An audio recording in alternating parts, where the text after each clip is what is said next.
message music, a message higher and larger, beyond all we can understand. Let your blood fill and your soul drain, because from your end will come new life and a new day. Die to yourself today and live beyond the night. Message live beyond the night. Message music.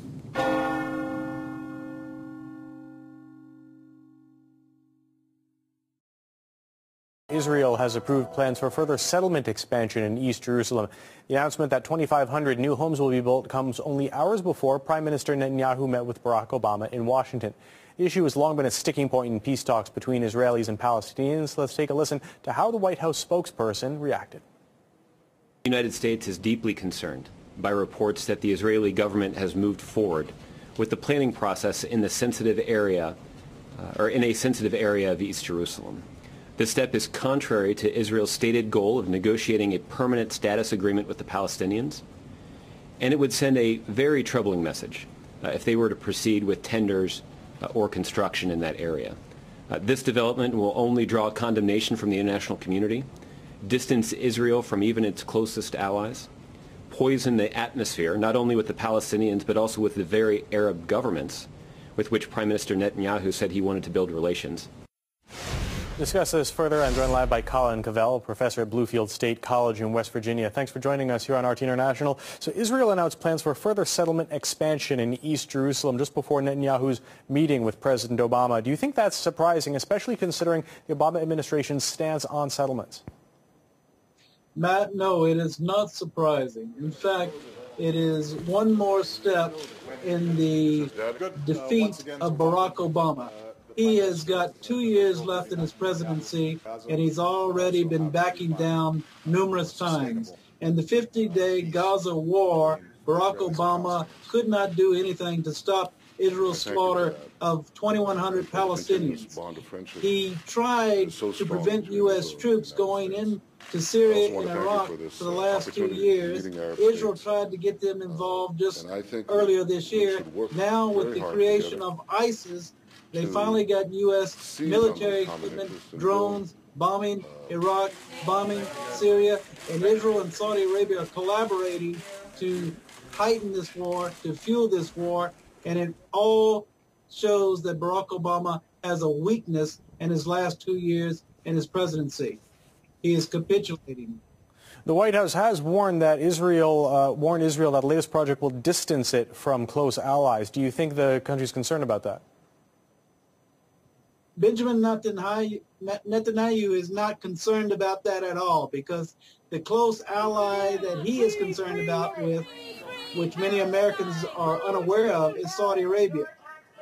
Israel collaborates with the Gulf monarchs, Qatar, Saudi Arabia, and they're the ones who have been fueling this war in the Middle East that is dragging the U.S. into it with military equipment. Barack Obama has refused for most of his term to engage in war in Iraq and in Syria and trying to pull the troops out of Afghanistan. They want to bring him back in, particularly Senators John McCain and Lindsey Graham.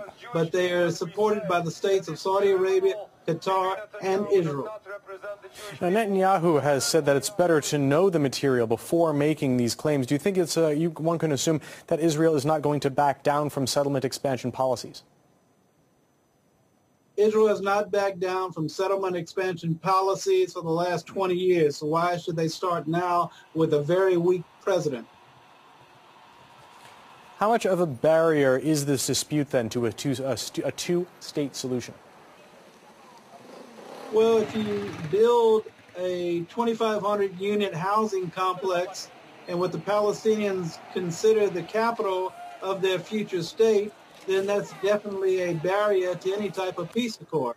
So Israel, as they've shown recently with the 50-day Gaza war, they have no desire for peace with the Palestinians. In fact, they only want to eliminate the Palestinians. On May 16, 2011, the New York Times published an op-ed titled "The Long Overdue Palestinian State" by Mahmoud Abbas, president of the Palestinian National Authority. In that peace, Abbas called for the United Nations to formally recognize a Palestinian state based on the pre-1967 borders, regardless of negotiations with the State of Israel. The article appeared just a few days before Barack Obama's much-anticipated speech on the Arab Spring, in which the president also tried to jumpstart peace negotiations between Israel and the Palestinian Authority. To reach an agreement on a two-state solution, Obama declared, Israel must agree to return to the pre-1967 borders, modified only by mutually agreed land swaps. Now, neither Mr. Abbas nor Mr. Obama can explain how anyone could have recognized a United Nations designated Palestinian state that Palestinian leaders and the Arab states themselves have rejected. Of the troubles in Ireland, the poet William Butler Yeats once wrote, "Great hatred, little room, maimed us at the start." In Palestine at the start, there was plenty of room, more than enough room, for a prosperous Jewish state and a prosperous Arab state. After World War I ended, with the dismantling of the Ottoman Empire, the League of Nations established the Mandate for Palestine, including all of the land that is now Israel, the West Bank, and the Gaza Strip, plus the entire territory east of the Jordan River, now called the Kingdom of Jordan. The area under the Mandate was as large as Syria and about half as large as Iraq, yet the total population at the time was less than 1 million, of whom 10% were Jews. It was in that vast, underdeveloped and underpopulated territory that the British had promised in the language of the 1917 Balfour Declaration to support the establishment in Palestine of a national home for the Jewish people. The declaration also promised that nothing shall be done which may prejudice the civil and religious rights of existing non-Jewish communities in Palestine. Open Jewish immigration to the Holy Land was encouraged, as was freedom of speech, religion, and assembly for the Arabs of Palestine, rights they had sorely lacked under Turkish rule. Mired for more than 2 centuries in backwardness and grinding poverty, Palestinians were never recognized by the Ottoman Empire as possessing any distinctive national identity. The Palestinians quickly took advantage of their new freedom to speak bluntly, demanding a stop to the Jewish immigration which had just begun. Said one Arab representative during the Paris Peace Conference, "We will push the Zionists into the sea, or they will send us back into the desert." Aref Pasha Dajani, a Palestinian leader from Jerusalem, warned that it is impossible to live with the Jews. In all the countries where they are at present, they are not wanted because they always arrive to suck the blood of everybody. If the League of Nations will not listen to the appeal of the Arabs, this country will become a river of blood. Well, as promised, blood did flow when the Palestinian demand to end Jewish immigration was not granted. Jerusalem was the first flashpoint for regular Arab attacks on Jewish communities in April 1920. Palestinians from nearby towns poured into the old city. The Muslim mayor of Jerusalem and other notables worked up the crowd to launch a jihad against the Jews. "If we don't use force against the Zionists and against the Jews, we will never be rid of them," urged newspaper editor Arif al-Arif. The crowd shouted back, "We will drink the blood of the Jews," shouting Islamic slogans like "Muhammad's religion was born with the sword." Thousands surged through the Jewish quarter and into West Jerusalem. The mobs vented their rage against any Jew they could find, burning and looting homes and stores, and even attacking British and Arab policemen. After several days of rioting, the final toll was 6 Jews dead, hundreds beaten, and widespread destruction of property. What became known as the Nebi Musa riot was the opening shot in a 90-year war to reverse the Balfour Declaration. And things soon got worse as the Allies, to assuage the fears of Arab monarchs, separated the land east of the Jordan River out of the total area accessible to Jewish immigrants and created the Emirate of Transjordan. Reconciling the aspirations of Arabs and Jews became far more tenuous after the Balfour Declaration had to be carried out in the truncated area of Palestine from the Jordan River to the Mediterranean Sea. There was now much less room and a great deal more hatred. The decades that followed were marred by perpetual violence against the Jews both in Palestine and in Europe. The two were often linked. Under the leadership of the Grand Mufti and President of the Supreme Muslim Council, Haj Amin al-Husseini, the Arabs of Palestine waged an endless jihad against their Jewish neighbors. When the British sent a royal commission to investigate a solution, the Jews, represented by Chaim Weizmann, pressed for a partition of the territory into 2 states, even if the territory assigned to the Jews was the size of a tablecloth. The Peel Commission's final report, published in July 1937, proposed such a division. The Jews were offered an independent state in a small enclave along the seacoast from Tel Aviv to the north of the country, constituting about 20% of the remaining Mandate territory, while the Palestinian Arabs would get 80% for their own state. Desperate for any means to be able to bring in large numbers of the endangered European Jews, the Zionists reluctantly accepted the Commission's partition plan. Led by the Mufti, the Arabs rejected partition out of hand and pressed on with the armed revolt against the Mandate. The British succeeded in putting down the violence for a time. Al-Husseini was sent into exile, ultimately in Hitler's Nazi Germany, where he lived as a special guest of the Führer. But severe limitations were placed on Jewish immigration to the Holy Land in the years leading up to the Holocaust that undoubtedly directly led to the death of many thousands of European Jews. Now, following the atrocities of the Second World War, Britain relinquished authority over the Mandate to the newly formed United Nations. The UN created yet another commission to try to figure out what to do with the contested territory.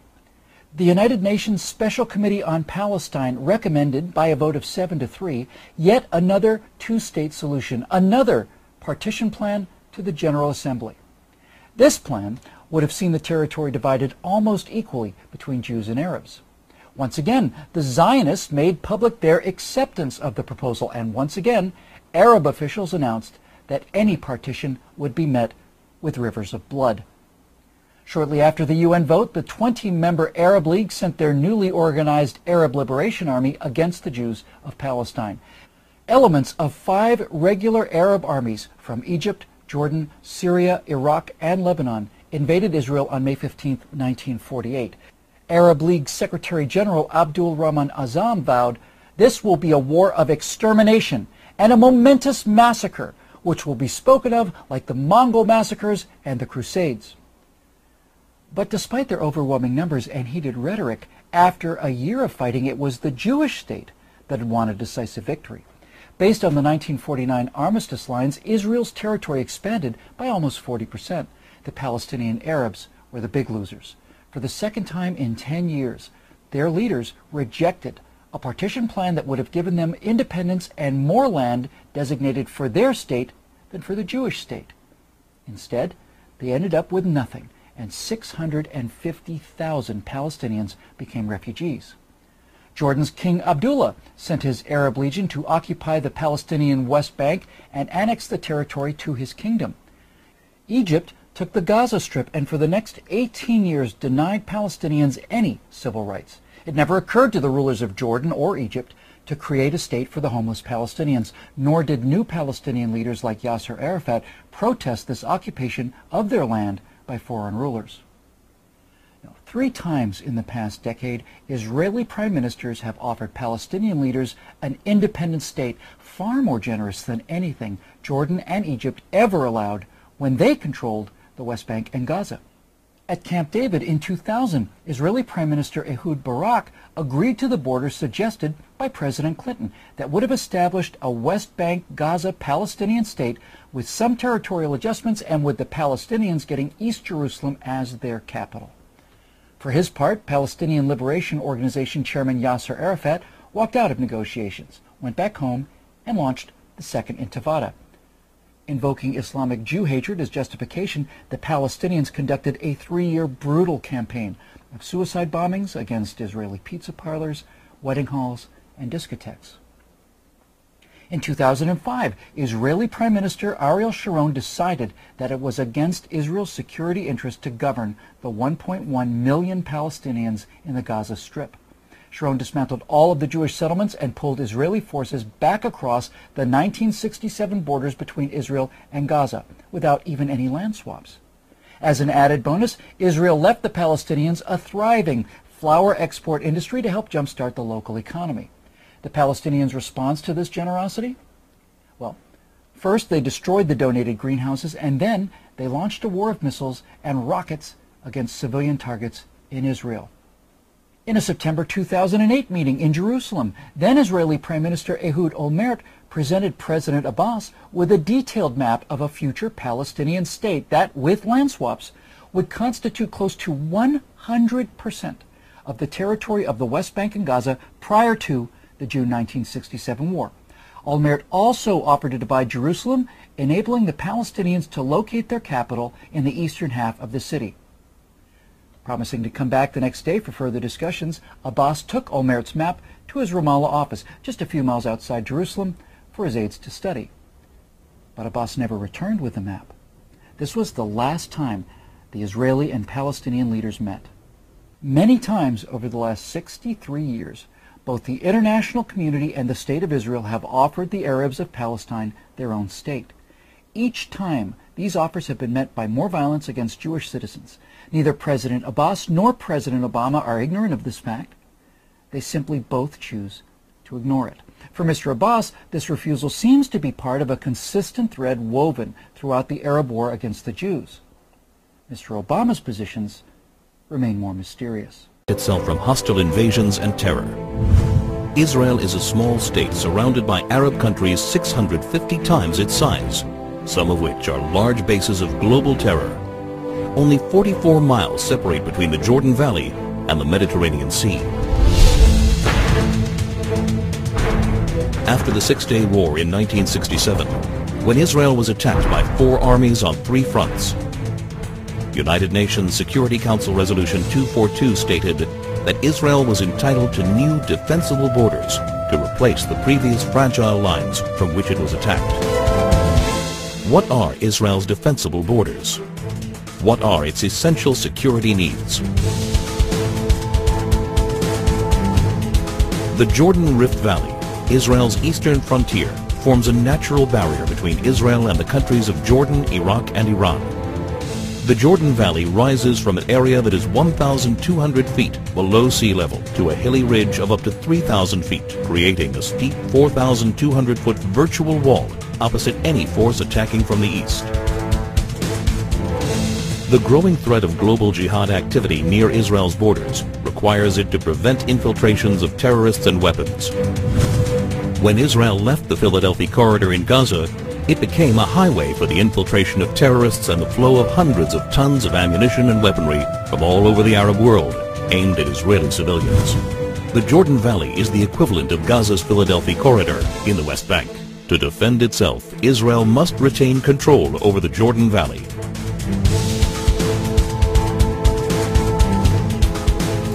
This is Israel's mountain ridge, rising up to 3,000 feet. It dominates Israel's major coastal cities, where more than 70% of its population, 80% of its industry, and all of its airfields and seaports are located. Missiles launched from the Judean hills pose an immediate threat to Jerusalem, Israel's capital. Israel's only international airport, Ben Gurion, would be in the range of even primitive rockets, while all planes taking off and landing would be threatened by shoulder-launched anti-aircraft missiles. More advanced weaponry would be able to hit virtually any point in Israel. If Israel were forced back to the 1949 armistice lines, the Green Line, the country's width would be reduced to a narrow 9-mile waistline that would be impossible to defend. That's why any future arrangement must include Israeli control over key areas of the mountain ridge and a demilitarized Palestinian state. Israel's narrow borders means a combat aircraft can cross the entire country in under 4 minutes. In less than 2 minutes, an enemy plane could penetrate the country's airspace via the Jordan Valley and reach Jerusalem. In order to thwart an aerial attack on Jerusalem, a hostile plane must be shot down at least 10 miles east of the capital to prevent it from crashing into major population centers. Therefore, Israel must be able to identify hostile planes before they cross the Jordan River line and intercept them shortly after. To defend itself, Israel must control the airspace over the West Bank. Israel's transportation arteries, and in particular the Trans-Israel Highway, enable travel and connection between Israel's regions. They also assure the mobility of the Israel Defense Forces in case of attack. Protection of these vital arteries is essential in order to ensure that 1. Civilians aren't victims of terrorist gunfire. 2. Regions of the country cannot easily be cut off. 3. The mobility of Israel's defense forces is not hindered in the case of invasion. To defend itself, Israel must control its main arteries of transportation.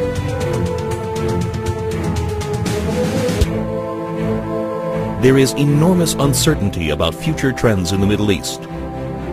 Iran is determined to become the supreme power as the U.S. withdraws from Iraq. No one can guarantee the future of many of the current regimes in the region. Today, more than ever, it is crucial to ensure defensible borders for Israel. The Arab-Israeli conflict is presented in the media as a territorial dispute. A common argument asserts that in the territory of the present state of Israel, there used to reside a 1,000-year-old Arab-Palestinian people, which was forcibly evicted by the Zionist Jews. In order to evaluate these claims, we must examine the historical facts. We shall do this in what follows. It was the Romans who, in the 2nd century of the Common Era, first used the name Syria Palestina for Jerusalem and surrounding areas. It was an incorrect usage. In Greek, Palestina means homeland of the Philistines, but the Philistines never occupied more than a tiny sliver on the eastern Mediterranean coast, including part of what is today's Gaza Strip, and they had ceased to exist centuries earlier. The Romans had conquered a place called Kingdom of Judah, and they themselves, after possessing it, called it Province of Judea. Both names mean homeland of the Jews.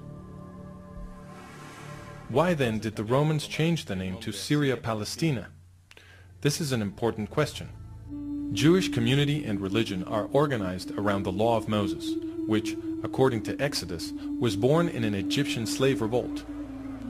This explains why the Law of Moses denounces oppression and protects the poor.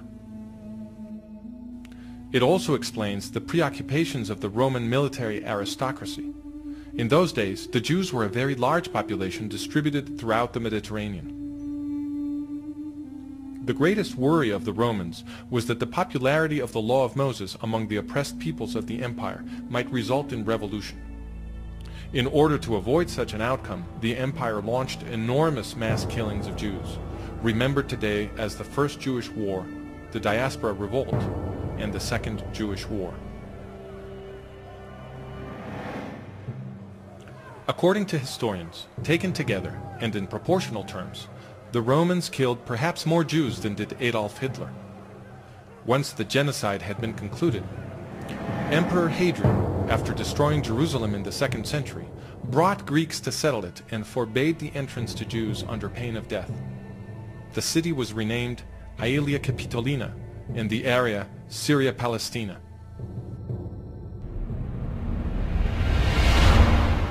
In political terms, Palestine means there are no Jews here, nor do we allow them. Some Jews stubbornly remained in their Holy Land, and many others soon returned. The Romans informally continued to call the place Judea. With the passing of the centuries, the name Palestine was used less and less and ceased to have a clear referent. Under the Turkish Ottoman Empire, overlord of the area from the 16th century, there was no administrative or political entity called Palestine. In the 20th century, after wrenching the Middle East from the Turks in World War I, the British revived the name when they created the British Mandate for Palestine. But their final definition of Palestine in 1922 was just 1/4 of the landmass that they themselves had baptized Palestine 2 years before. Such arbitrariness supports the complaint of Arab historian Philip Hitti, who testified in 1946 before the Anglo-American Committee of Inquiry that there is no such thing as Palestine in history. Absolutely not. But if the name Palestine is an artificial creation of the Roman Empire, and later of the British Empire, then who are the so-called Palestinians? That question was answered by Zahir Muhsin, the chief of military operations of the Palestine Liberation Organization. or the PLO, now better known as the Palestinian Authority. In an interview with Dutch magazine Trouw, Mohsen explained, "We are all part of one people, the Arab nation. We are one people. Just for political reasons, we carefully underwrite our Palestinian identity, because it is of national interest for the Arabs to advocate the existence of Palestinians to balance Zionism. Yes, the existence of a separate Palestinian identity exists only for tactical reasons. The establishment of a Palestinian state is a new tool to continue the fight against Israel and for Arab unity." Why does Mohsen say, "a new tool to continue the fight against Israel"? In war after war, the combined efforts of several Arab Muslim states were defeated by tiny Israel, again and again. So a new tool was needed, a political warfare strategy that combined terrorism with diplomacy to achieve what open warfare could not. But is Zahir Mohsen saying that a Palestinian people with a presumed right to the land of the Jewish state was simply invented? The PLO charters appear to confirm this. In its first charter, dated 1964, the PLO defined Palestine in Article 2 with its boundaries at the time of the British Mandate. This is a reference to the second arbitrary definition of the British from 1922. How can a 20th century foreign colonial power arbitrarily define the boundaries of the supposedly ancestral land of the Palestinians? But in truth, the PLO did not even really adopt the British definition. In Article 24, the PLO explicitly asserted that Judea, Samaria, and Gaza, the territories which it now claims for its desired state, were not Palestinian. Article 24. This organization does not exercise any territorial sovereignty over the West Bank, Judea and Samaria, in the Hashemite Kingdom of Jordan, or on the Gaza Strip. In 1968, the PLO rewrote its charter. This time, the definition of Palestine did not exclude Gaza, Judea, and Samaria, so the PLO was now claiming these territories. What explains the change? In 1964, when the PLO wrote its first charter, Egypt was illegally occupying Gaza, and Jordan was illegally occupying Judea and Samaria. But then the Arab states provoked the War of 1967, or Six-Day War, in which the Israelis captured the territories of Gaza, Judea, and Samaria, among others. It was after this that the PLO rewrote its constitution in 1968, this time including Gaza, Judea, and Samaria in its definition of Palestine. The borders of Palestine are therefore flexible and are redrawn to surround exactly the territory which Israel controls. In other words, the borders of Palestine are chosen merely so that it can be used as a tool to continue the fight against Israel. But if Palestine is a recent invention, and the same goes for the Palestinian identity, then where do the Arab Muslims now calling themselves Palestinian come from? Today, about 8 million people live in Israel. But the most reliable estimate about the 19th century puts the population of this area at 300,000. It was practically empty. And that is how 19th century travelers described it. For example, in the mid-19th century, the British consul complained that the area was empty of inhabitants. When Mark Twain visited, he remarked that in the Jerusale Valley there wasn't a single village to be found for 30 miles all around. And a visiting French author, Pierre Loti, wrote that cities and palaces had turned to dust. In a historical study, Karl Hermann Voss explained all this as a result of the Arab-Muslim conquest. In the 12.5 centuries between the Arab conquest in the 7th century and the beginnings of the Jewish return in the 1880s, Palestine was laid waste. Its ancient canal and irrigation systems were destroyed, and the wondrous fertility of which the Bible spoke vanished into desert and desolation. Under the Ottoman Empire of the Turks, the policy of desfoliation continued. The hillsides were denuded of trees and the valleys robbed of their topsoil. And the few people who lived there, who were they? A majority were Muslim, but they were divided by various identities, some of them violently opposed to each other, and none of them Palestinian. There were also small Jewish communities in the large settlements and in the villages of Galilee, and also large populations in Jerusalem, Hebron, Safed, and Tiberias. In Jerusalem, in fact, the Jews were a majority. A document from the British consulate dated 1859 states, "The Muslims of Jerusalem do not exceed a fourth of the entire population." In 1878, 2 years before the Zionist migrations began, the Ottoman Sultan launched a resettlement policy to bring foreign Muslims, mainly Circassians and Algerians. Historian Arnold Blumberg explains, after 1880, the forces of nascent Jewish nationalism, foreign Muslim colonization, sponsored by the Turks, and spontaneous Arab immigration prompted by the new prosperity of Palestine changed the demographic face of the land. Given that starting in 1878, enormous waves of Muslim immigration began arriving in what was essentially an empty territory, it is obvious that the vast majority of those now calling themselves Palestinian do not have thousand-year-old roots in the place. This is confirmed by the UN's behavior, for it has defined a Palestinian refugee as any non-Jew who left during the War of 1948 and whose family had been residing in the area even just 2 years before them. Without such a definition, the population of so-called Palestinian refugees would dwindle almost to nothing.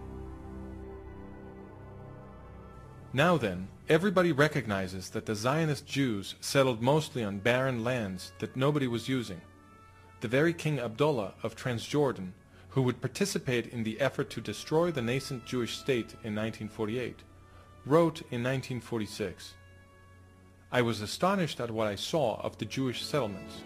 They have colonized the sand dunes, drawn water from them, and transformed them into a paradise." The Jewish recovery of the land produced an economic explosion that attracted many Arabs from neighboring countries looking for a better life, and they fattened the numbers of those who would later call themselves Palestinians. Many believe, however, that the Zionist Jews stole the lands upon which they settled, using force. Did they? That question was answered by Haj Amin al-Husseini, the father of the Palestinian movement. In 1936, Husseini, Mufti of Jerusalem, launched his fourth great terrorist assault against the Jews of British Mandate Palestine. He called it the Arab Revolt. This violence lasted until 1939. In 1937, the British government sent a team to investigate, headed by Lord Peel. His mission was to establish what was happening and why. He called Husseini as witness. Sir Laurie Hammond asked Husseini whether the problem was that Jews had taken Arab lands by force. Husseini replied, "In most cases the lands were acquired. I mean forcibly acquired. Compulsory acquisition, as land would be acquired for public purposes." No, it wasn't. Not taken by compulsory acquisition? No. But these lands amounting to some 700,000 dunams were actually sold? Yes, they were sold, but the country was placed in such conditions as would facilitate such purchases. I don't quite understand what you mean by that. They were sold. Who sold them? Landowners. Arabs? In most cases, they were Arabs. Was any compulsion put on them to sell? If so, by whom? As in other countries, there are people who by force of circumstances, economic forces, sell their land. The Arab landowners who, according to Husseini, had been forced to sell their lands were the Effendi, the great feudal lords of the area. They did whatever they liked. Nobody forced them to sell. And they had sold their least productive lands at very high prices. In fact, Husseini's own family, among the largest Effendi landowners, was doing a brisk business with these sales. The Husseinis first would threaten the small landowners with death if they dared commit the so-called national crime of selling land to Jews. Then they would buy these plots at fire sale prices, consolidate them, and resell them at extortionate prices to the Zionist Jews. Historian Nathan Weinstock explains, in other words, hyper-nationalist propaganda became a lucrative industry, indeed even an American-style racket, for the Arab gentry. To conclude, it is false to say that a 1,000-year-old Palestinian people had its ancestral land taken by force by the Zionist Jews. First, because there was no such Palestinian people in the land. And second, because the Zionist Jews bought their lands from willing Arab landowners at prices well above the usual market rate.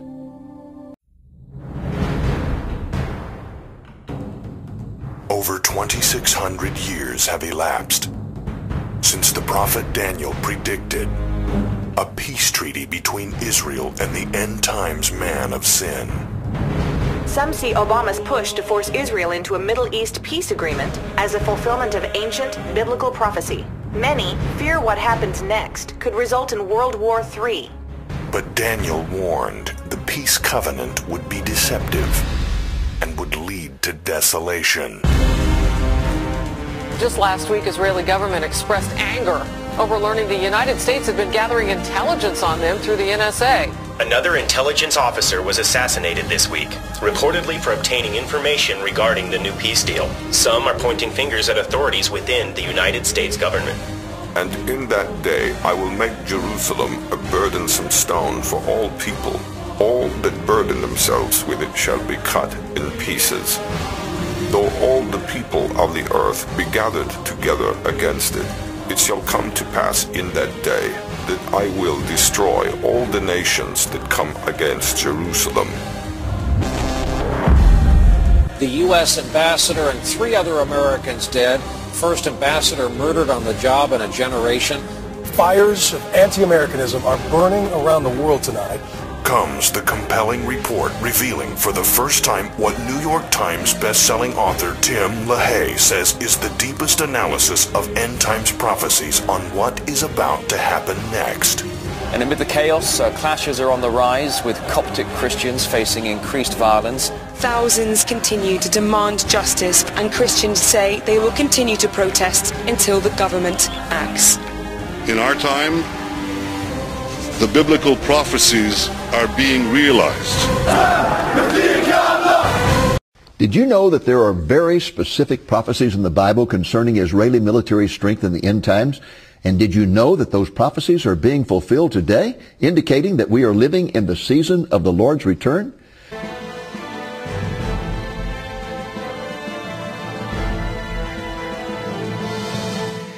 The focus of end-time Bible prophecy, as all of you know, is the nation of Israel.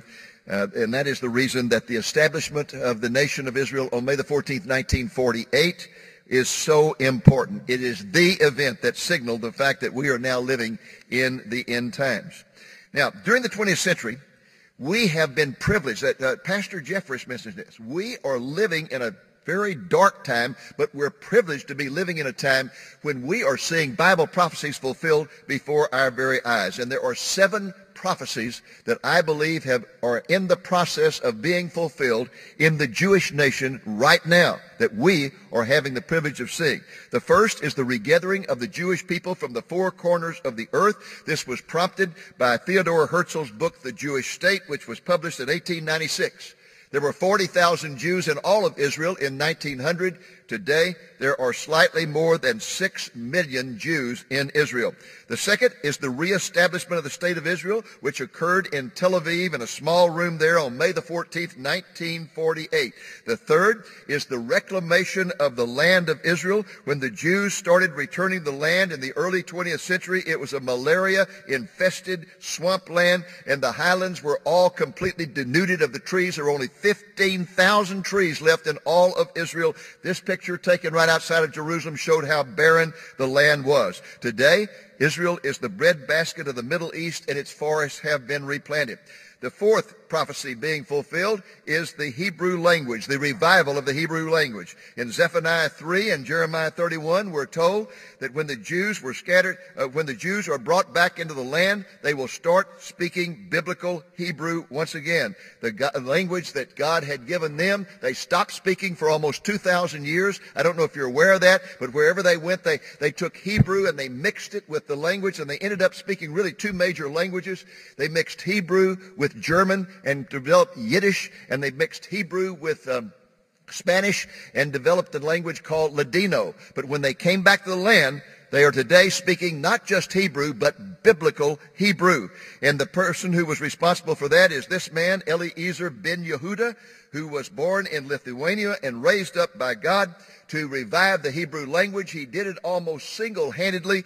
He was a fanatic. That's all he focused on his entire life. And 6 months before he died, he was allowed to live long enough to see the British adopt 3 languages as the official languages of Israel in 1922. One was biblical Hebrew, another Arabic, and the third English. That was in 1922.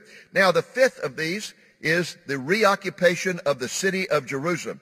And this is prophesied over and over that in the end times the Jews will reoccupy the city. And that was accomplished on June the 7th, 1967, when they reconquered the old city and rushed to the Wailing Wall to praise God and thank Him for their victory. And as they were praying, this man, Rabbi Sholem Gorham, came up to the wall. And Rabbi Sholem Gorham blew a shofar, and when everybody stopped praying and looked around, he said, "I proclaim to you the beginning of the Messianic age," because he knew that the prophecies say that when the Jews are back in the land and back in the city of Jerusalem, the Messiah will come. The 6th is the resurgence of the Israeli military, the resurgence of the military. And let me tell you something, this is a remarkable miracle. I got on the internet the other day to check this out to make sure, and all of the groups, the research groups that rank military power in the world, all of them rank Israel as between number 10 and number 15 in the world right now. And we're talking about a nation that's only 300 miles long and only 75 miles wide. It's one of the smallest nations in the world, and yet it's one of the world's great military powers. In fact, they not only rank it that high, but most of them rank it number 1 in the effective use of its power. And then number 7 would be the refocusing of world politics upon the nation of Israel and the city of Jerusalem. The Bible says in the end times this will be the last of the prophecies fulfilled about Israel, that all the nations of the world will come against Israel for the purpose of forcing them to give up the city of Jerusalem. And today the whole world is in the process of doing that. The prophet Ezekiel prophesied that the revival of Israel in the last days would produce an exceedingly great army. Zechariah was more specific. He prophesied that God would make the clans of Judah like a firepot among pieces of wood and a flaming torch among sheaves, enabling them to consume on the right hand and on the left all their enemies. He proceeded to state that in the end times that the nation would be so strong that the feeble among them in that day would be like David against Goliath, and the house of David would be like God, like the angel of the Lord before them. Those are the prophecies about the resurgence of the Israeli military in the end times. Now what I'd like to do is look at the evidence of the fulfillment of these prophecies, and let's begin with the War of Independence that really started in November of 1947 and continued until March of 1949. On November the 29th, 1947, 50 years after Herzl said within 50 years there will be a state of Israel, 50 years later on this date, the United Nations adopted a resolution providing for the end of the League of Nations mandate in Palestine, replacing British rule with a partition of the land between the Arabs and the Jews. The Jews worldwide began to celebrate, even though the piece of territory they were provided was minuscule compared to what they had been promised by the British in the Balfour Declaration in 1917. There was rejoicing in Israel. There was rejoicing all over the world. This picture was taken in New York City, but the Arabs were outraged because they wanted all of it. They didn't want a part of it. They wanted all of it, and they certainly did not want a Jewish state. The result was the immediate launching of a civil war as the Arabs began to attack Jewish communities. This bloody conflict continued right up to the very day that the Jews issued their Declaration of Independence on May the 14th, 1948.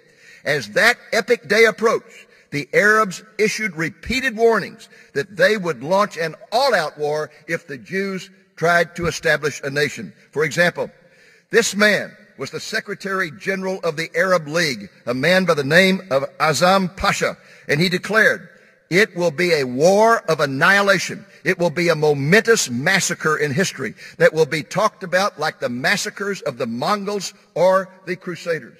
On the Jewish side, there was considerable concern that such boasting could become a reality. In fact, on the eve of the war, Yagil Yadin, the chief of staff of the Israeli forces, told David Ben-Gurion, the Jewish leader, the best we can tell you is that we have a 50-50 chance. Within hours of the Declaration of Independence on the afternoon of May 14th, 1948, 5 Arab armies began invading the new nation of Israel.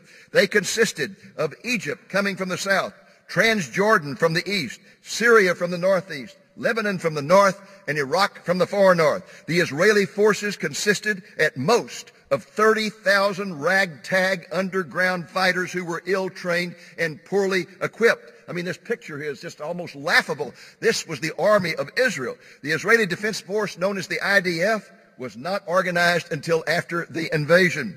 The Arab armies, on the other hand, particularly the Jordanians, were well equipped and trained. Egypt, Iraq, and Syria had air forces. Egypt and Syria had tank forces. All of them had modern artillery.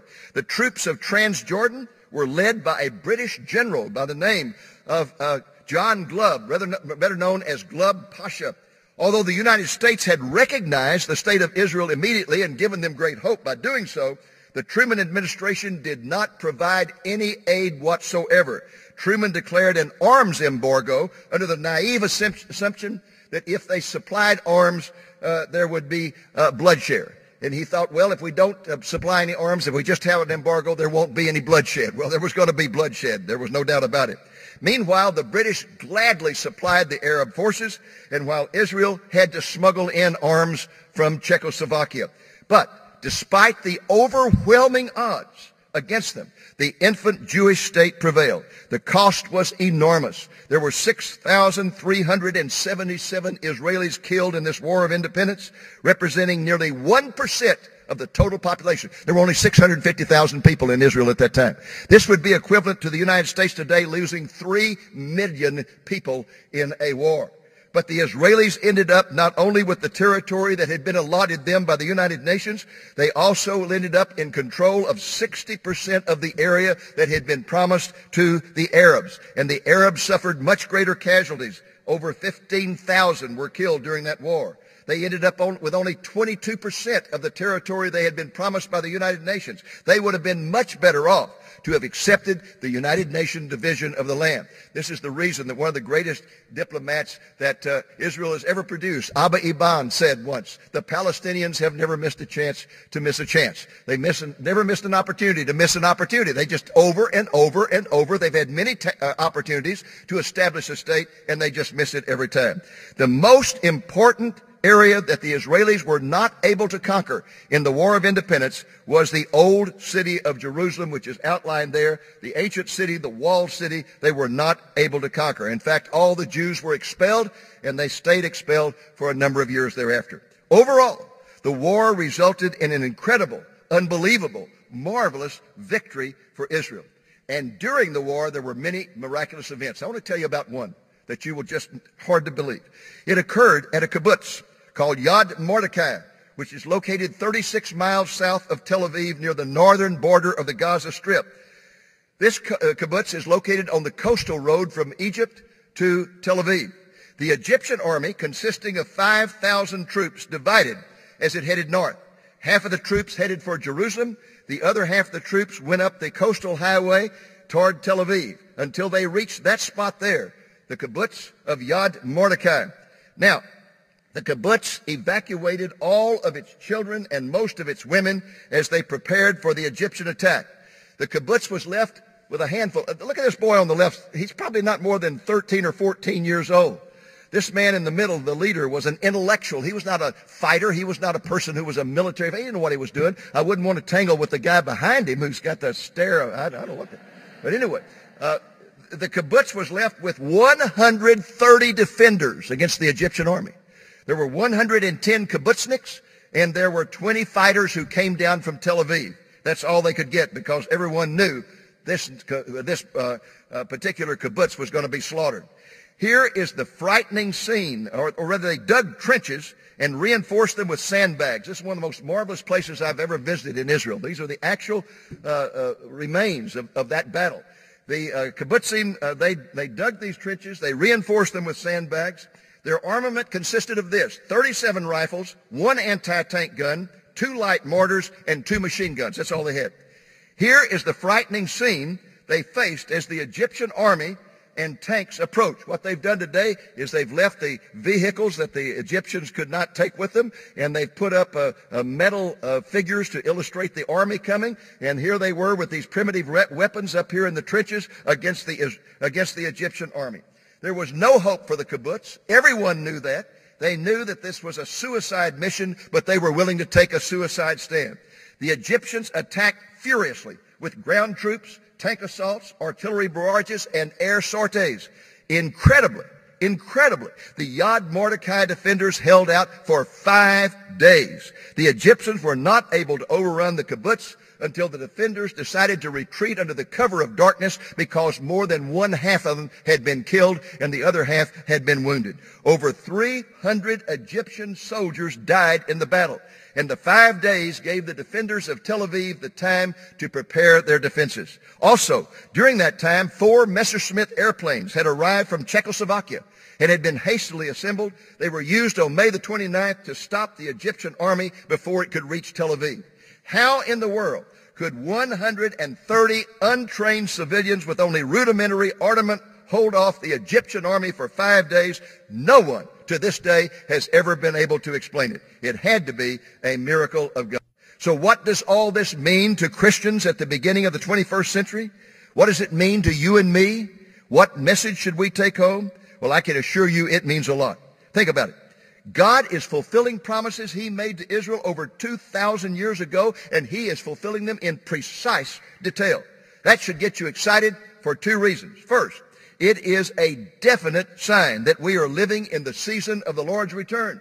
Second, it should assure you that God is going to precisely fulfill every promise he has made to you and to me, to his church. I get so excited every time I see God fulfilling promises to the Jews because I know that is an absolute guarantee he's going to fulfill every promise he has made to you and me. He has promised that one day very soon Jesus will appear in the heavens to rapture the church out of this world. The dead in Christ will be resurrected first. Then those of us who are alive will be taken, not even experiencing death. We'll be translated from mortal to immortal in the blinking of an eye. We'll be taken back to heaven, where we will be judged of our works to determine not our salvation but our degrees of reward. And then we will celebrate our union with Jesus at a great wedding feast. And at the end of that wedding feast, he's going to stand up and say, okay, let's go.